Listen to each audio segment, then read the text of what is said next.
ఒక కేసు పెట్టేసేసి అవతల వ్యాపారాన్ని దెబ్బతీస్తానంటే ఎట్లాగా అని చెప్పేసి ఎడ్యుకేటింగ్ అథారిటీ అడిగిన ప్రశ్నకి వాళ్ళు ఇచ్చిన తీర్పుకి విరుద్ధంగా మేమేమో ఇందులో నాకేం కనిపించలేదు, పోనీ మీరు కొత్త డాక్యుమెంట్ ఏమైనా ఉందని అడిగింది. కొత్తగా ఇది కాదు నిజమేనండి వాళ్ళు కరప్టేనండి అని ఏమన్నా ఆధారాలు ఉన్నాయా అని అడిగింది. వీళ్ళు చేతులు ఎత్తేసారు ఈడీ వాళ్ళు. కొత్త ఆధారాలు ఏమీ లేకుండా పాత వాదననే మీరు ఆల్రెడీ ఎడ్యుకేటింగ్ అథారిటీ ముందు వాదనలు వినిపించేశారు కదా. వాళ్ళు చెప్పిన తీర్పు చాలా స్పష్టంగా ఉంది.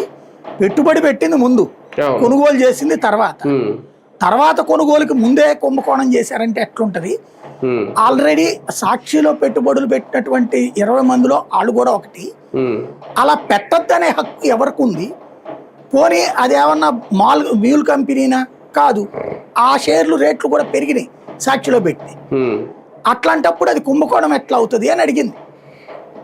ఆ పాయింట్ కరెక్టే కదా తీర్పు అని హైకోర్టు కూడా ఈడీ పెట్టిన కేసులు కొట్టేసింది.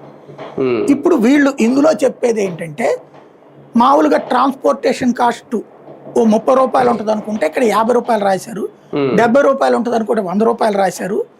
కాబట్టి ఇది అవినీతి అన్నటువంటి సిట్ చేసిన ఇన్వెస్టిగేషన్. అంటే ఇప్పుడు కారుమూరి సునీల్ లిక్కర్ స్కామ్ లో ట్రాన్స్పోర్టేషన్ కి సంబంధించి ఆయన కుంభకోణం చేశాడు అనేది. అంటే లిక్కర్ కుంభకోణం డైరెక్ట్ తో సంబంధం కాదు, ఓన్లీ ట్రాన్స్పోర్ట్. ఈ లిక్కర్ ట్రాన్స్పోర్టేషన్ ఇతను చేశాడు.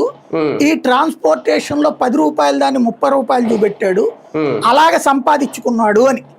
అంటే ఆ సంపాదించుకున్న దాన్ని ఎలక్షన్ లో ఖర్చు పెట్టాడు అని. ఇక్కడ కూడా ఎలక్షన్ ఖర్చు పెట్టేశాడు మళ్ళీ అయిపోయింది ఇక్కడ. కాబట్టి అక్కడే వ్యవహారం తేడా వచ్చేసింది. సిఐడి వేసిన